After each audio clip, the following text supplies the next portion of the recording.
இனிமேல் என்னை இப்படி கூப்பிடாதீங்க, இந்த மாதிரி கூப்பிடுங்க. அஜித் குமார் கமல்ஹாசன் வழியில இப்போ ஜெயம் ரவியும் ஒரு அன்பு கோரிக்கை விடுத்திருக்காரு.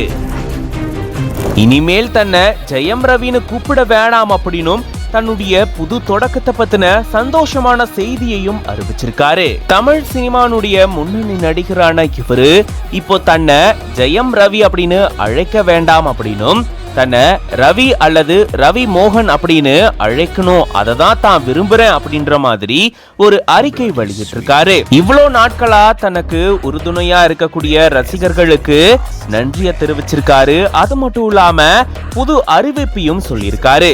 ரவி மோகன் ஸ்டுடியோஸ் அப்படின்ற தயாரிப்பு நிறுவனத்தை இப்பதான் துவங்கி இருக்கிறதாகவும் தெரிவிச்சிருக்காரு. இதன் மூலமா நல்ல சினிமாக்களை உலகிற்கு கொடுக்க போறதாகவும் சொல்லியிருக்காரு. அது மட்டும் இல்லாம தன்னுடைய ரசிகர் மன்றத்தை ரவி மோகன் ரசிகர்கள் அறக்கட்டளையா மாற்றம் செய்யப்படுறதாகவும் குறிப்பிட்டிருக்காரு. இந்த புத்தாண்டுல புது தொடக்கத்தோட நம்ம தொடங்குறோம் அப்படின்னு சொல்லி இப்படி ஒரு அறிவிப்பதா ரவி அவர்கள் வெளியிட்டிருக்காரு. ஜெயம் படத்தின் மூலமா அறிமுகமானதுல இருந்து அவரை ஜெயம் ரவி அப்படின்னு எல்லாரும் அன்பா அழைச்சிட்டு வந்த சூழல தான் இனிமேல் இந்த மாதிரி அழைக்க வேண்டாம், ரவி அல்லது ரவி மோகன் தன்னை அழையுங்க அப்படின்னு சொல்லி அதை தான் தான் விரும்புறதாகவும் இவர் குறிப்பிட்டிருக்காரு.